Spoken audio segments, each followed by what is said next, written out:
Hazrat Umar radıyallahu anhu bir gün Peygamberimiz sallallahu aleyhi ve sellem'e geldi. Kelсе Peygamberimiz sallallahu aleyhi ve sellem balaxanada болады. Balaxana деген екінші этаж. Екінші этажында жасап қойған болады. Ошол жақта Peygamberimiz тұрған. Peygamberimiz келсе Peygamberimiz қамыштың үстінде жатады.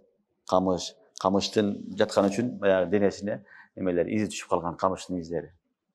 Кирсе бөлмесінде bir пияла, bir чыны, астында bir çadır, қамыш, башка эчтеке жок. Анан айтат: "Я Расулалла, бу кафирлардын абалын кара" дейт. Кисраны кара, Кайсарды кара, ошол убактагы дүйнөнүн чоң падышалары. Алар эмне деген неаматта жашап атат. Сиз Аллахтын элчиси, сиз жашооңуз ушундайбы деп Hazrat Umar radıyallahu anh Peygamberimize hayırladı. Peygamberimiz sallallahu aleyhi ve sellem'e aytkanda Rasulullah sallallahu aleyhi ve sellem aytat: "Afi şekkin ente yebne Hattab. Ulaika kavmun uccilet lehum tayyibatuhum fi tayyibatuhum fi dunya." Umar, sen şektesin be? Şektenip жүрөсүн bö? Hattab'dın balası sen dagile şektenip жүрөсүn bö? Al ушундай кавм алардын кылган жакшылыктарын Алла Таалам бул дүйнөдө не кылды?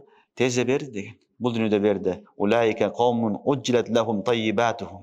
Алардын кылган жакшылыктарын Алла Таалам бул дүйнөдө берди деген. Ал эми биздикини Алла Таалам ахиретте берет. Ошон үчүн бизге берилген пайгамбар алейхиссалам бүткүл дүйнөгө келген пайгамбар. Кыяматка чейин пайгамбар. Пайгамбарлардын мырзасы, бирок кедейчиликти ыктыяр кылган. Жакырчылыкты ыктыяр кылган. Жашоосу жөнөкөй болгон пайгамбар саллаллаху алейхи ва салламдын ошондо Hazrat Umarга айткан: "Афи шаккин анта я ибн Хаттаб." Шекте эмес эле, бирок пайгамбар саллаллаху алейхи ва саллам айтты: "Бизге Алла Таалам кылган жакшылыктарыбыздын баарын ахиретте берет. Ал эми булар бул дүйнөдө жыргайт, ахиретте жок" деген.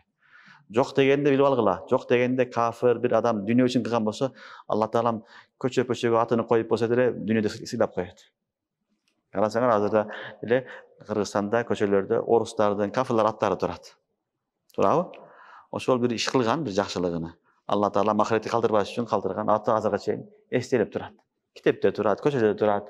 Бул дагы ошол жакшылыгынын бир дүйнөдө калтырган Алла Таала калтырып коюп жаткан. Ал эми мусулмандын кылган жакшылыгын Аллах субхана ва таала толугу эсес менен ахиретте берет. Ошон үчүн Алла Таалам нубаттиухум калила.